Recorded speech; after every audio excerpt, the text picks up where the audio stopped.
You're watching The Experience, Comic Culture and Sales, streaming live daily to Facebook, YouTube, Twitch, and Twitter. So, one of the questions I always get when I'm out at conventions is, how do you break into the comic industry? I think everybody gets that. You know, whatever job you do in whatever industry it is, you know, if it's entertainment, somebody comes along and says, how do you get that job? And, you know, the answer of working your ass off, networking, that's never satisfying. So I finally got one for you. I have an easy answer for how do you become a screenwriter for Marvel Studios? How do you just get in the door, and, you know, what is the best way to become a writer for Marvel Studios? And the answer is, you need to work on Rick and Morty. There are a ton of writers working for Marvel right now who come from the Rick and Morty series. And probably the most famous is Michael Waldron, who, of course, wrote the Loki season 1. He then was tapped to write Doctor Strange and the Multiverse of Madness, which is not a small book from them. That's a pretty important one. Well, now he's been tapped to write Marvel's Secret Wars. Now, whether you're doing the original Secret Wars, which was the Beyonder and Doom going to Battle World and all that, or if you're doing the more recent one with all the different multiverses converging together, that's going to be a huge story to write. So, yeah, Waldron, right out of Rick and Morty. So stop trying to get into Marvel Studios. Go talk to the guys at Rick and Morty. Try to get a job there. We'll be right back with The Dan Wickline Show.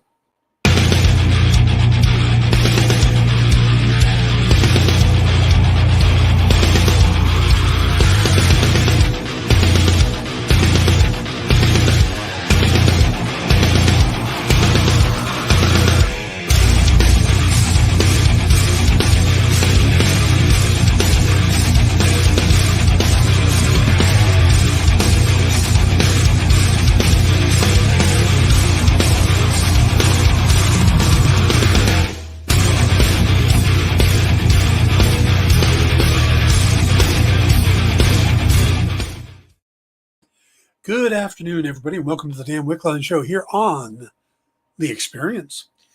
Today we are going to talk about episode 7 of the She-Hulk, but we're probably going to spend some time talking about the second and probably the last trailer for Black Panther: Wakanda Forever. So we're going to jump into that. By the way, hello to Cool, hello to Richard, and hello, JD. JD says, interesting, although I enjoyed Loki, it was so damn contrived, I couldn't explain to anyone what the plot was. And that's pretty much the same thing for Doctor Strange and the Multiverse of Madness, and I think it'll be the same thing for Secret Wars.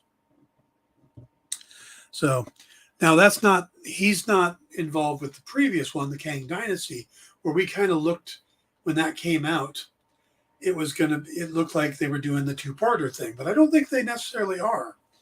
I think there'll be a lead up into it, but it's not necessarily a two-parter, because Kang Dynasty is being written by Jeff Loveness, who I think also has a Rick and Morty background, and Destin Daniel Cretton is going to be directing. Now, we don't think we have a director for Secret Wars yet, but I'm sure that'll be coming along soon too. But yeah, that's gonna.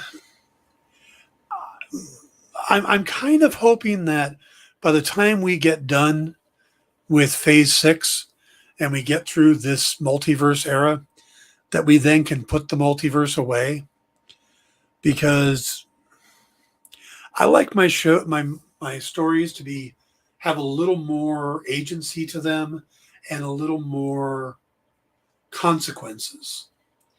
And when you have a multiverse, you can kind of go, well, we killed that guy, but here he is again from this multiverse. And, oh, well, we didn't like that actor, so we're going to replace him with this one from this multiverse.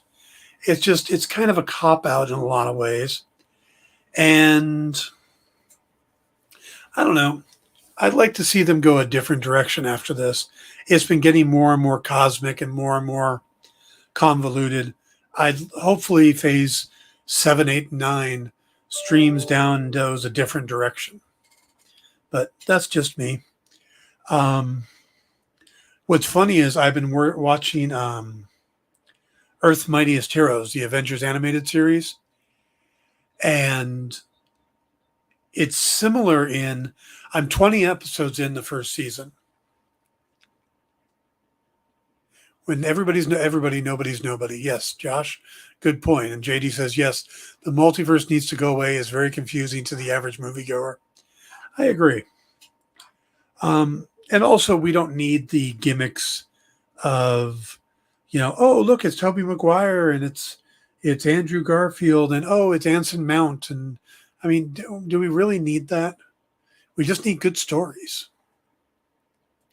But I've been watching the Earth's Mightiest Heroes, and I hadn't seen it before, and I'm really loving it because it really does take the heart of the comics and starts building this cohesive universe to the point where some characters are mentioned who don't show up, but then they're kind of repeated. They exist in the universe. Reed Richards is mentioned once or twice, and then they're at the end of the Kang Dynasty one, they're working on Ravonna Renslayer, and they show Hank Pym in his lab working, and Reed Richards stretches around and he's helping. And they don't spend any time explaining to you who the hell Reed Richards is. You don't need to know that. You just need to know that he stretches and he's part of the Fantastic Four, and you see that in what's in the panel or on the screen. There's references to the X-Men. There's, all of it. So they're building the whole universe, and they're bringing in villains like crazy, and they're legitimate threats. Like, oh, well, we dealt with the leader in Gamma World, and then, oh, we've dealt with Kang and his thing, and we've been building up to Ultrons, and the next one is an Ultron 5 story. So it's like, we've dealt with the Masters of Evil, we dealt with Graviton, and the Avengers were founded with the original 5 Avengers, not Captain America, because people forget Cap wasn't part of the Avengers in the first 3 issues. He didn't show up till issue 4, and Hulk was. So, and now they've added Hawkeye. They've introduced Mockingbird. We've got Natasha running around, and it's just a really well-written show that feels like they're trying to hit all the major highlights of the Avenger comics over the years. I did see that coming up, they're going to deal with the Korvac situation. And that's a touchy one. So I'm curious how they're going to do it. But then they've already introduced Carol Danvers and gave her her powers, but we haven't explored that yet. So, like I said, there's 52 episodes in the entire run. And I'm stunned how good the first 20 have been. So if you're, again, it feels like reading the old Avengers comics, which is I really like about it. Yeah, the show made Hawkeye and Wasp great characters. I agree with you. Though I hated the Wasp hair. That was just, it was a little too anime in a non-anime, or a little too manga in a non-manga cartoon series. But I love the use of Cap's shield. When the Hulk transformed, they had a few panels they did. It's really good. It's really a clever show. So if you're jonesing for classic Avengers and Marvel stuff, check it out. It's on Disney Plus, both seasons. So I think you'll enjoy it. All right, let's talk about the Black Panther trailer. Now, while I get into it, since you guys are all here, I'd love to hear what you guys think of the changes they've made to Namor. If you're for it, if you're against it, and what your thinking is. So if you got a sec, just put in chat what you guys think about Namor and them embracing the Aztec heritage. Now, the trailer they dropped at, I guess it was San Diego Comic-Con, was brilliant. It was an immensely beautiful trailer. It had all the emotions. It gave us just enough teases to really get people's attentions. It was probably one of the best trailers I've seen in a long time. The music choice was good. The amount of time we saw the new Black Panther with just the back, shot. The amount of time we saw Namor. The strength of Ramona. Is it Queen Ramona? Yeah, I'm confusing her with. I think it's Queen Ramona. Just loved that trailer. So we got a new trailer yesterday. And it just doesn't hit as hard. And I guess it was partly because that first trailer was spectacular. But this one, it leaned a little more onto Namor, and that's fine.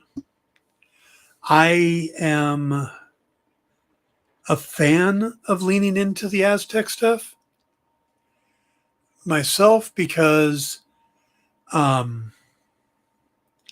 because I think it's part of the our world's culture that hasn't been explored very much. It makes sense when you look at the history of Atlantis that the Aztecs could have been involved. There are some similar myths and stories and stuff that tie together. So it's not a stretch to connect them. Hey, Ed. And I like that a lot. Also, it helps differentiate Namor from Aquaman. Now, I know Namor was first in the comics, that a lot of the stuff was just DC was pretty much copying. That's fine. But that's then, this is now. We live in a world where, to most moviegoers, Jason Momoa is Aquaman. They don't think of the blonde-haired guy that we laughed at for years. They don't think of Craig Ferguson doing the Ask Aquaman bits on his show for a laugh. Or the old 60s and 70s cartoon where he's riding around the back of a seahorse talking to fish and has a squid and a walrus for his buddies with Aqualad. This was, to them, Aquaman's this badass that looks like Jason Momoa. Oh, Jason Momoa? He had played Conan in a Conan remake. And he also was on Stargate Atlantis. Oh, I didn't remember. No, he was in Baywatch. If you're talking about that bad movie they did, geez. Oh, let's see. Jay said, not knowing too much about Namor, I think he looks cool. I do need to watch the second trailer, though. I'm okay with all of the jewelry and accoutrements and all that stuff. I don't know about the big nose ring thing. That one. Oh, and Game of Thrones, of course. Jason Momoa is Game of Thrones. The nose ring thing, I don't know about in the big, but I'm going to let that go, and I'm just going to go in and go, okay, this is the MCU Namor. Let's roll with it. The thing that bothered me about the new trailer, and they leaned into it, they showed us that the wings on his feet are functional and how they work. So kudos to them for pulling that off, because that's the silliest design thing I've ever seen in my life from this, from the 1940s for a guy to be running around in a Speedo with wings on his feet. But they've pulled it off. That said, the thing that bugged me is we got a really good look at the new Panther suit. And I rather liked the idea of going in and believing that anybody could be the new Panther. Hey, it might be Shiri. It could be Okoye. It could be M'Baku. Just down the line. It could have been anybody because we don't know what the story was going to go. And then we get the look of, we get a full front shot of the new Black Panther uniform. And we see these designs on the face. And they're the exact same designs that Shiri is wearing at T'Challa's funeral. The dot patterns that done on her face. And you see clearly that Black Panther is definitely a female. Now, I realize that the majority of options were female, and I realized that Shuri becomes Black Panther in the comics. So it makes sense. But this version of Shuri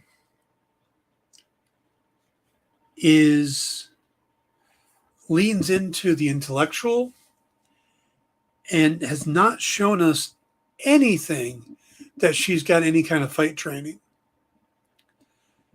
any kind of discipline of fighting. And I wondered if maybe that would make them go a different direction, go outside the box. Okoye would have been interesting to me. Great character, great actress.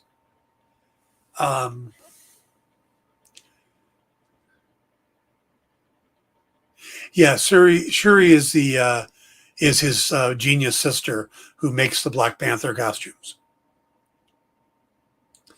So it does look like she's going to be the one suiting up. Now, there's no guarantee she's going to be the only one. There's no guarantee that she'll be the one at the end or what the future is. There's been rumors and speculation, and I'm not going to get into all of them, but there was so many choices they could have gone with. They could have gone with Nokia. They could have gone with, it could have been his mother. She could have done it. Badass Angela Bassett, who used to be part of the Dora Milaje before she married T'Chaka. It just seems like somebody from the Dora Milaje would have made more sense, Let's see. Jay says it could be a Spider-Man situation and is programmed into the suit. I'm hoping not, though. Yeah. So she's the one that tried to get the Mind Stone out of Vision's head. Yes. Hey, Ken, it's good to see you. Yeah, and she, in the fight, she comes out with blasters on, went in to take on Killmonger. So, she has the will to fight. She has the intelligence, everything else. And yes, she'd be next in line. Unless T'Challa suddenly had a child, which is possible. We've been away for a while, but the kid could be very young. She could be Queen Regent until he grows up. There's a lot of possibilities. But, so it does look like it's going to be Shuri. And again, it might be somebody else. I don't know. But I would rather not know going in. I liked how they left it super vague off the first trailer. This one just feels like it's a little too good. Hey, Lyle, how you doing? Oh, by the way, while you guys are here, do me a favor, hit the like button, the thumbs up button, whatever it is on your site. That helps me out a lot. I see a bunch of people here from YouTube, so if we can hit those thumbs up buttons. And if you haven't subscribed, please do so. and check out our membership services. We got some cool stuff offered there. So, all right, let's go ahead and take our first break. And we come back, we will talk She-Hulk. So, be right back.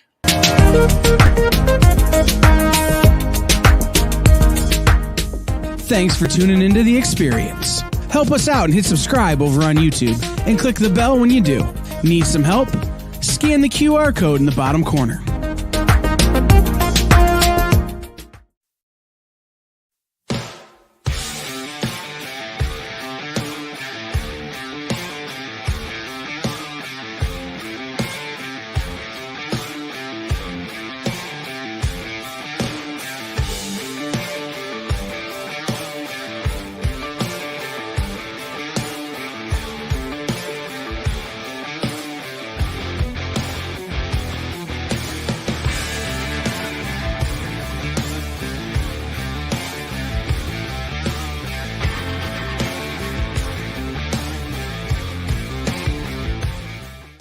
Who would win, Batman or Superman? It's the age-old debate, except it's so much more complicated than that.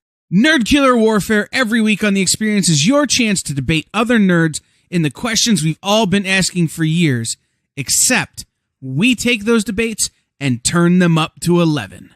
Go to bit.ly/EXP casting or scan the QR code to be part of the show.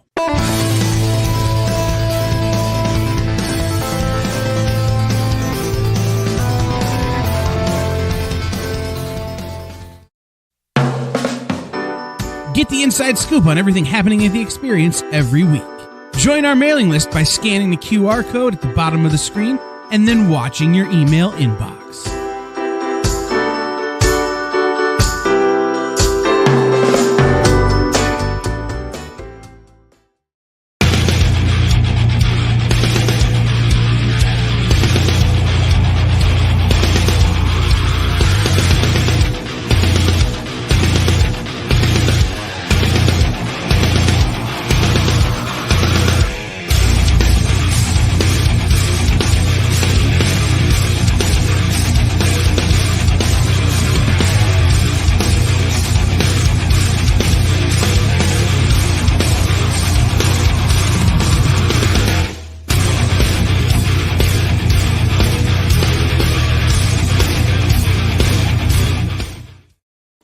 Hey, everybody. Welcome back to the Dan Wickline Show here on The Experience. By the way, if you're not following me over on TikTok, then you're not following the latest breaking news, because that's what I'm using my TikTok for. So when something like Malika Waldron being tapped as the new writer for Avengers Secret Wars, or Hugh Jackman coming back to play Wolverine happens, and it's not time for the Dan Wickline Show, you're going to get a quick 60-second update from me on TikTok. So join me over on TikTok. It's at Dan Wickline. So that it'll also post on my Instagram if you're not a TikTok person, DanWick70. And I believe it also goes onto my Facebook, which is Dan Wickline as well. So you can follow me there for the latest breaking news when it comes to Marvel and DC movies and stuff like that. So I'm sure I'll do, like, if they announce the new James Bond or, any kind of big news will also be covered, but Marvel and DC seems to be the most popular stuff. So, all right, let's get into She-Hulk. I can't believe we're already 7 episodes in so far. I mean, this show is just flying by. And I know it's been a controversial show, but not so much because the show itself is controversial, but because people are kind of making it controversial. There's a lot of negativity out there towards it coming from places that I don't necessarily understand. And I'm going to do the back in my day thing because I'm old. Back in my day, when we had a show we didn't like, we turned it off. And we didn't talk about it. We didn't tell any other people about it. We just forgot about it. Yeah, there's a lot of shows like that. If you didn't like a show, you didn't watch it. Watch it. Twin Peaks was a huge success when it came out, but there are people who couldn't stand that weird show, and they didn't watch it. But they didn't come out going, "Oh my God, it's the worst thing ever. What is David Lynch doing? Ah, why is that David Duchovny character in drag? Why this? Why that?" Yeah. So Jay says social media gives too many people a voice to be negative. It's that, but a little more. Social media gives too many people a voice to be negative and anonymous. Because some of the things they're saying, they wouldn't say in a crowded bar. They wouldn't say out in public. They might say it around the Thanksgiving Day table, but, when just out in the wild, I don't think they would. And there are some guys who come on and have shows and they're like, "Why She-Hulk is the worst thing ever. Oh my God.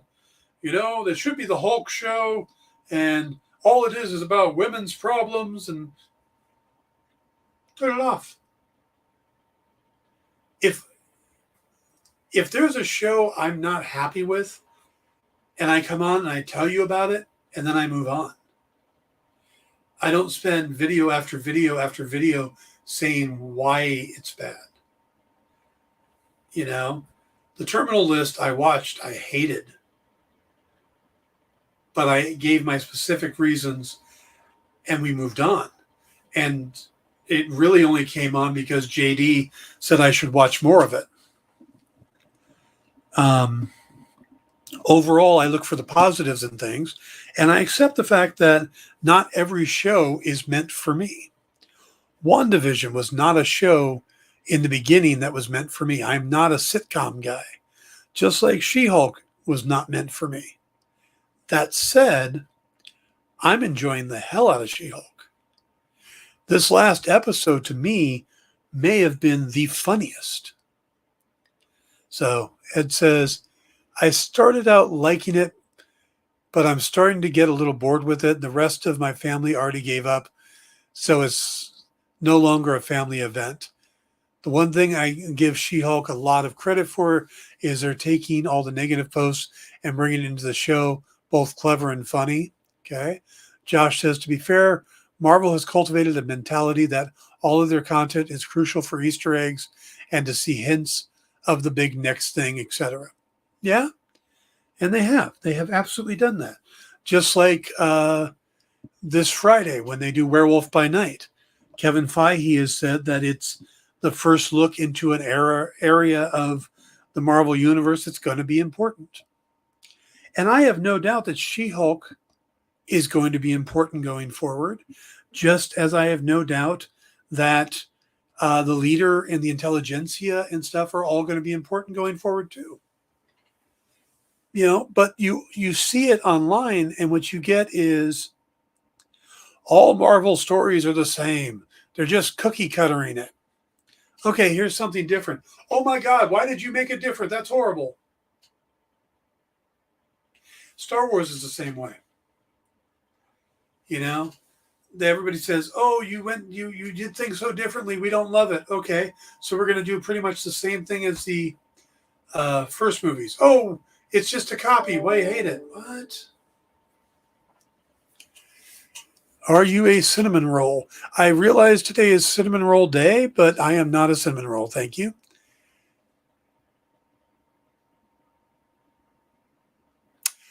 Okay, Jay, attention to the thing, please. The only problem with that is Twitch doesn't let me delete comments. Okay. So we're just going to have to ignore this person. Well, I don't know. I find it kind of flattering. All right. So we went into this episode, and again, we're in the final stretch. We're in the back three. So we've already seen all this stuff, and I thought it was interesting because we did bring a cameo back. We had 2 episodes of no cameos, which was great. we really just got to focus on Jen. We had the episode of her court case, and then we had the episode of the wedding. And I thought, cool. Someone asked if you're yeah.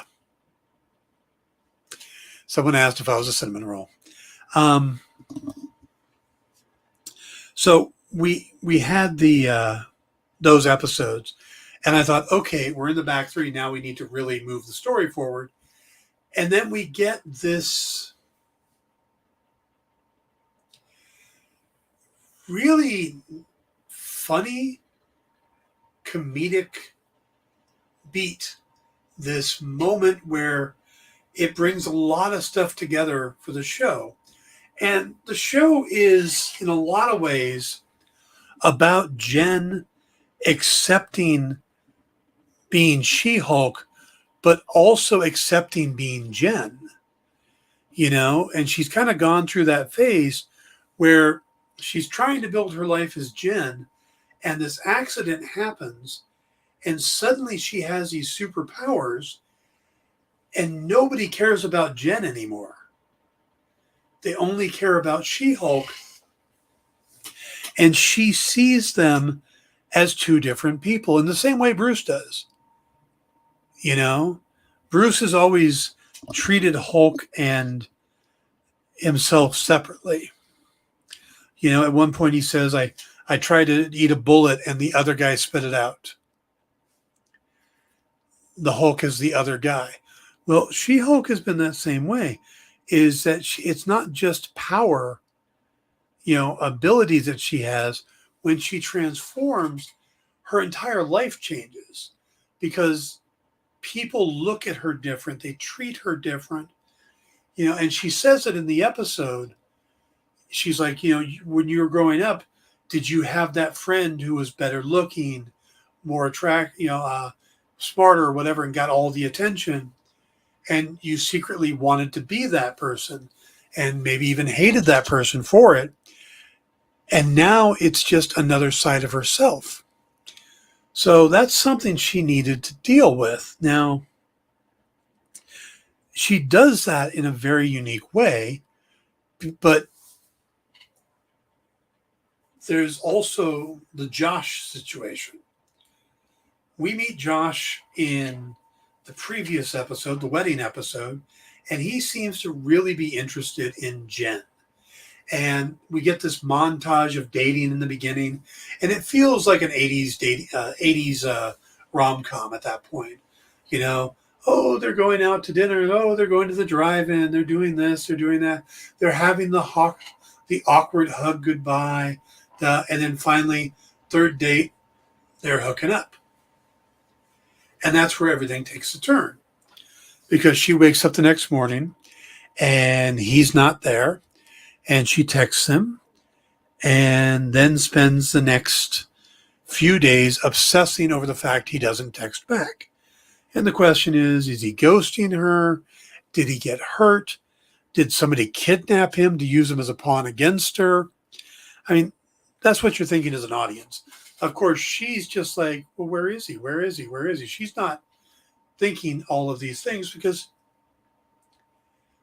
at this point, she's not thinking like a hero or thinking like someone who has people out to get her. She's ignored the intelligentsia board where they have, you know, things talking about killing her, and, you know, because that's not her mentality at this point. You know, if other superheroes saw that, they would go, oh, that's weird. He's been taken. Did somebody take him? Was he a plant? Was he trying to get something? Because she hasn't had that suspicion yet. She hasn't been a hero long enough to get suspicious. And we see that later on when the Wrecker appears. At no point does she ask him, who were you working for? Why were you trying to get my blood? Because that's not her mindset. She's not there yet. But so Josh disappears, and then she gets a call from Blonsky's parole officer saying that his inhibitor, the thing that keeps him from shifting into being Abomination, doesn't seem to be working right, and he needs to go up there. It says, do you buy the Wrecker being in that support group, or is that a ploy to get to her blood again? I think it's a bigger ploy than that. I'm going to get to that. I'm going to get to my wild ass speculations again. Jay, you're going to need to check to make sure we have that that graphic. But she gets up, and the guy asks to go with her because he's scared of Blonsky. Well, no, he's scared of Abomination. He doesn't want to get killed. So he asks Jen to go with her as She-Hulk, and she does. And as they go up there, we find Blonsky is, he said he got too close to an electric fence. It got zapped. He was trying to rescue his favorite chicken, Princess Silk Feathers. And it's such an over-the-top portrayal of this completely zen, relaxed Emil Blonsky. And mind you, I just went back and rewatched The Incredible Hulk this week. That Blonsky and the Blonsky, very different. Just saying. So, of course, the parole officer beats the hell out of there. As soon as he's done, he's in his car and speeds off, leaving Jen at the retreat. And then Man-Bull and El Aguilar just happen to pick a fight that damages Jen's car, meaning she can't leave until the tow truck comes. And it's going to be hours until the tow truck comes. Well, in that time, we get a good rundown of Blonsky's retreat. And it's spectacular. It's huge. They got a yurt. They got, conference rooms. I mean, everything you could possibly want except Wi-Fi, which is driving Jen crazy. So, because she can't find out if Josh has texted her or not. And as they're running around, Jen ends up in the room with the group session. And the group session is El Aguilar, Man-Bull, Porcupine, and Saracen. And these are all characters from the comics. Abomination was in the Norton film, right? Yes. It's been years since I watched either of the Hulk movies. You don't need to watch the Eric Bana one. You just need the Ed Norton one. And it's not on Disney Plus. It is on HBO Max if you're looking for it and you don't have it on your own personal media. So, because of the Universal rights, I really wish Marvel would fix that. But, all right. So, El Aguilar, played by Joseph Castillo Midget, is a mutant with the ability to channel bioelectrical energy. And he uses a sword to channel that energy. And he fancies himself a swashbuckler. And one of my favorite lines is the entire thing is when he introduces himself, he says that he's not a matador because he finds offense in that he is a swashbuckler. And Man-Bull's response is, he says that like it's a job. And I just thought that was great. Man-Bull is played by comedian Nathan Hurd. And Man-Bull is someone who got experimented on. And he even says that. He goes, there was lab experimentation. I don't want to talk about it. But he works the line in of when they were going to push the car. He goes, I'm not going to be able to fix this. I'm Man-Bull, not Mechanical Bull. And they all went, ooh, that's forced. Ooh.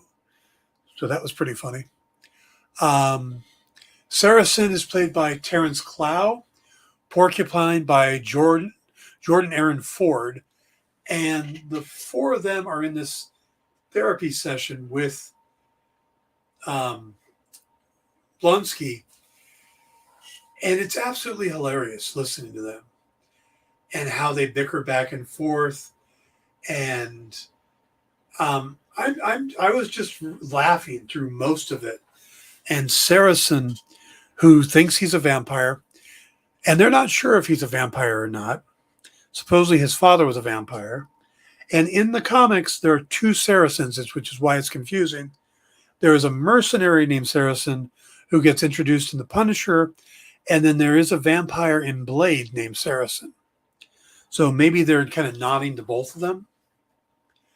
But Saracen has one of the best lines in all when they're trying to, I'll talk about more in depth, but when they're trying to basically cheer up Jen and get her to accept herself, Saracen says, and I bet you Jen is great and tasty.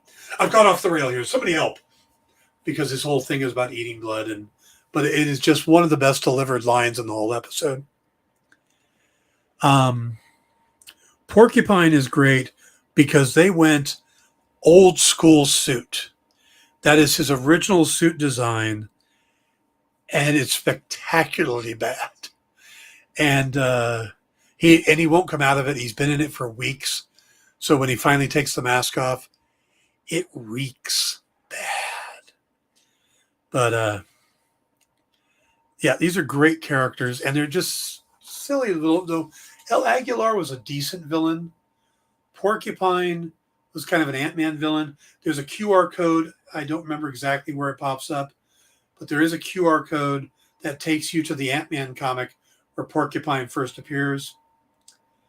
Blonsky is laid back through all of this, and just the characters' interactions are great.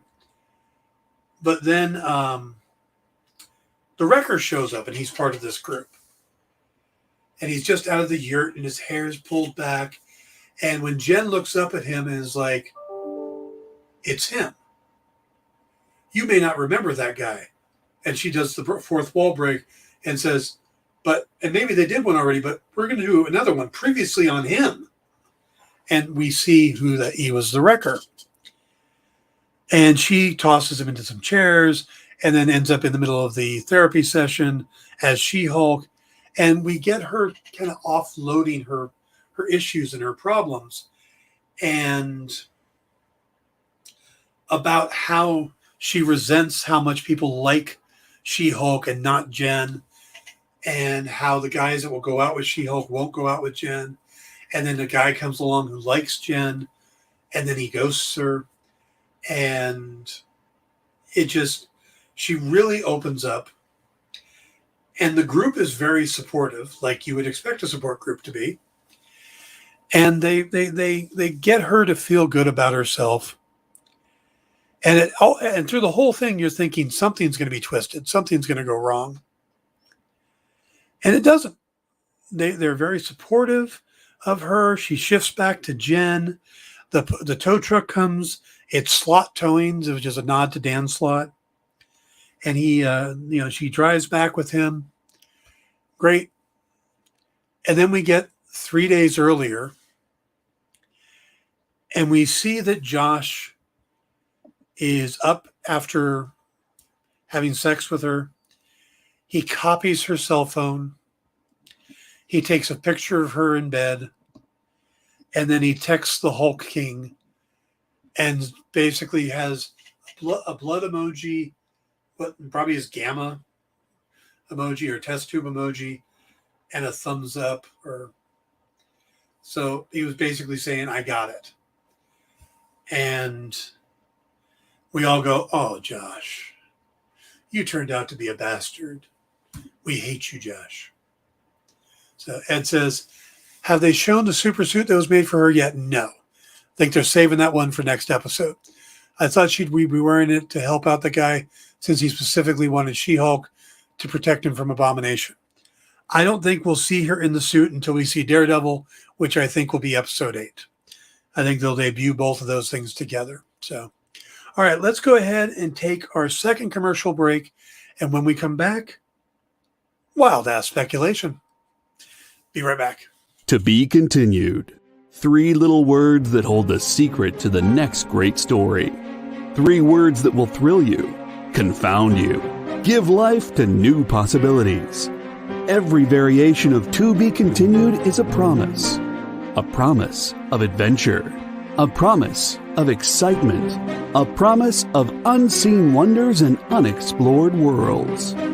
A promise that every issue you read makes you a part of a never-ending journey, and behind every page there will be an unopened door waiting for you. This story to be continued at your local comic book shop today. Visit comicshoplocator.com today.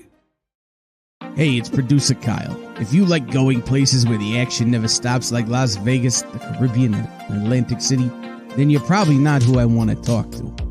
But if you want to surround yourself with amazing comic books and comic book content made by a devoted group of smart and funny industry insiders, the Experience Members Club was made for you. You can join the experience by becoming a supporting member of our YouTube channel. You get access to exclusive content that no one else gets, like members-only live streams, pre-sales, one-on-one Q&As with production staff, and other content that's exclusively for members. Plus, for a limited time, if you sign up now, you'll be entered into our giveaway of a slabbed comic book. Just call this Wait, hold on. It's 2022. No one makes phone calls anymore. Scan the QR code at the bottom of the screen, or just visit the membership section of our YouTube page, and you'll be on the VIP line of the comic book buffet, baby. Look at the size of those perks. Join today, and I'll be saying, "Who loves you, baby?" Me. The answer was me. Hi, I'm Jacob Murray, writer of The Eighth Immortal and Court of the Dead comic from Sideshow Collectibles, and you're watching The Experience.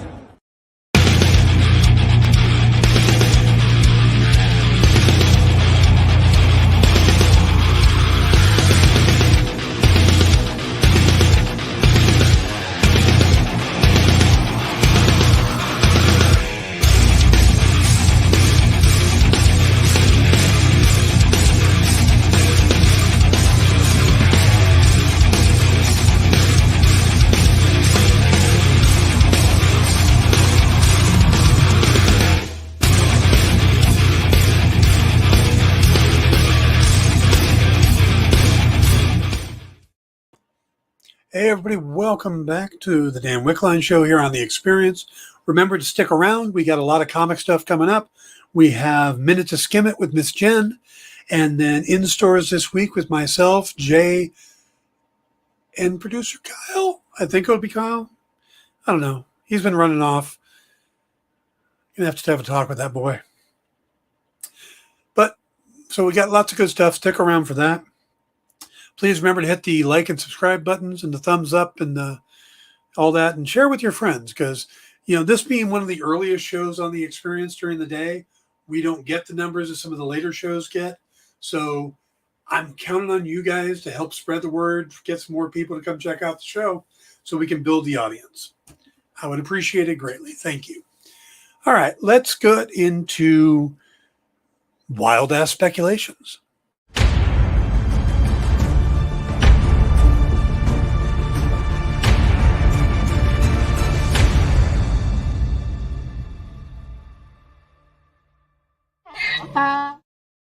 Wild ass speculation. That's where I tell you what I think might happen. Not based on any, insider knowledge or anything like that. Just from years of knowing the comics and as being a writer, this is where I think it's going to go. I'm pretty sure we're going to get Daredevil this week. I don't think he's only supposed to show up for one episode.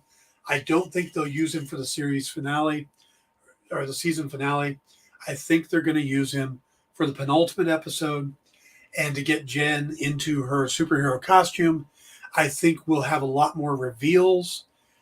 And I have a feeling that what we're going to find out is that just about everything this season has been a manipulation by the intelligentsia, not the Illuminati, the intelligentsia, the evil version.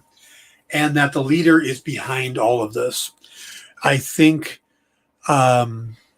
Titania coming into the courtroom in episode 1 was to trigger her into becoming She-Hulk. I don't think it GLK&H offering her a job was part of it, but I think the rest of it was. I think GLK&H offering her a job brought in Mallory Book, who I still think is going to end up being the Red She-Hulk, and she'll have to fight, or her and She-Hulk will fight at the season finale. It wouldn't surprise me if Abomination and Hulk have to fight in the finale as well, because I still think that Hulk is coming back, and I know that Tim Roth talked about how he had a scene he had to do with Jen and with Tatiana Maslany and Mark Ruffalo, and we haven't seen that scene yet. I think Blonsky picking Jen is part of the setup. Them trying to get the blood, everything. I think this is just one big chess piece, and we'll discover that most of what happened this season has all been a ploy to get her blood and go from there. In a sense, I think it will be Agatha all along. Yeah, good point. But I think it'll be even more so. I think just about everybody that comes in and out of her life, I wouldn't be surprised to see all of the guys she dated being part of the intelligentsia. Not the head of the intelligentsia, but the group itself. There's a scene in the trailer we saw of Abomination in a suit, but as the Beast, not as Blonsky. And he's walking through what looks to be like an Elks Lodge hall. And it's all guys, and they're high-fiving him and stuff like that. And I think that's where we're going to start seeing it play out. I think the upcoming Lawyer Awards is going to be a setup. And let's see. Ed says, so did the guy she was dating get some of her blood somehow? I'm thinking that's what we're supposed to assume from that. Yeah, that's what I think we're supposed to assume from that. And yeah, I'm not going to even venture to guess how, but yeah, it was Mephisto all along. Of course it was. Not the bees. But yeah, I think we're going to discover that all of this has been a manipulation. And like I said, it got turned up when she got the job at the law firm, because that put her up against Mallory, who I don't think is necessarily part of it. But I think Todd, who probably is part of the intelligentsia, is using Mallory. Is like, hey, this was supposed to be your job. You were supposed to be running this division. Well, we could get it for you to run this division. We could give you superpowers. We just need to get them from the Hulk. So yeah, that's what I think it is. I'm thinking there's a huge conspiracy thing, and we're going to discover that, Man Bull and El Aguilar were it wasn't they just happened to be fighting and hit the Prius right after the parole officer left, because had they had they done that before he left, Jen could have gotten a ride home with him and then left, had the tow truck pick up her car. There was so many things that, it was all, and the wrecker being up there just when he is, that Blonsky's inhibitor goes out when it does. I think they wanted Jen off site for a reason. I think we're going to find out all of this.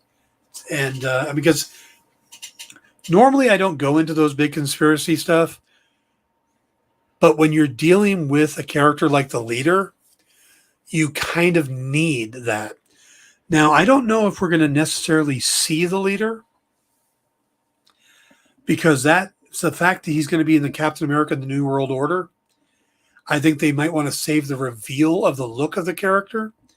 So I could see us dealing with Todd and henchman level people, and then getting the reveal of the leader, like in Shadows at the end, or something.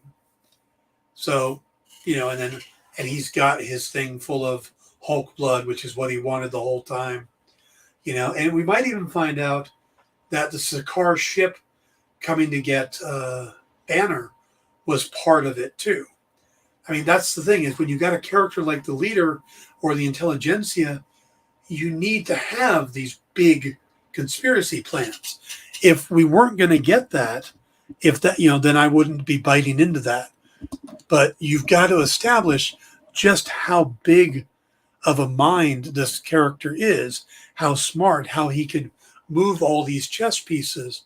And if you find out that almost this entire season has been chess pieces being moved, it becomes interesting. Now, Daredevil may be the fly in the ointment, might be the wild card that changes things because the leader didn't plan on him. Because why would you plan for another lawyer to show up at an SCA awards, the SCLA awards? But that's what I'm thinking. Ed says the leader was Mr. Green, who was trying to help Norton's Bruce, right?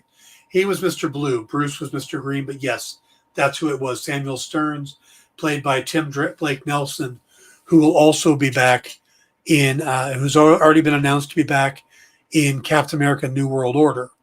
So we know he's coming back. This would be a great time to introduce the character.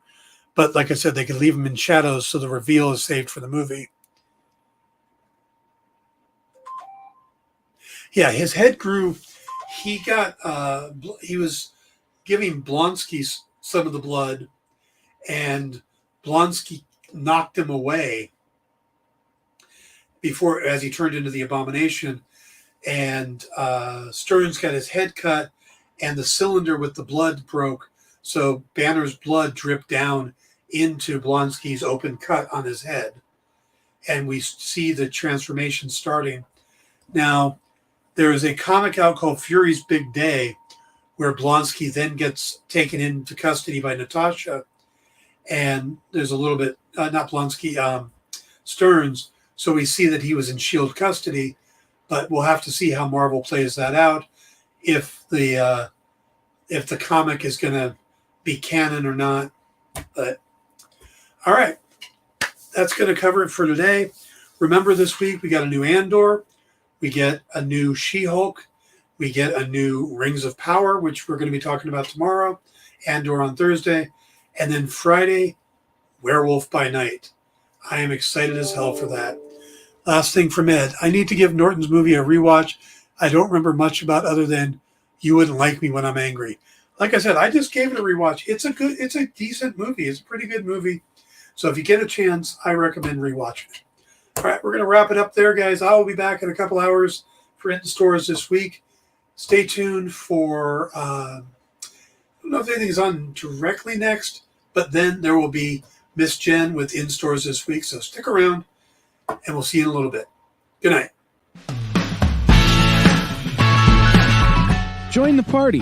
Head over to our link tree to find all the links for everywhere the experience is all the time.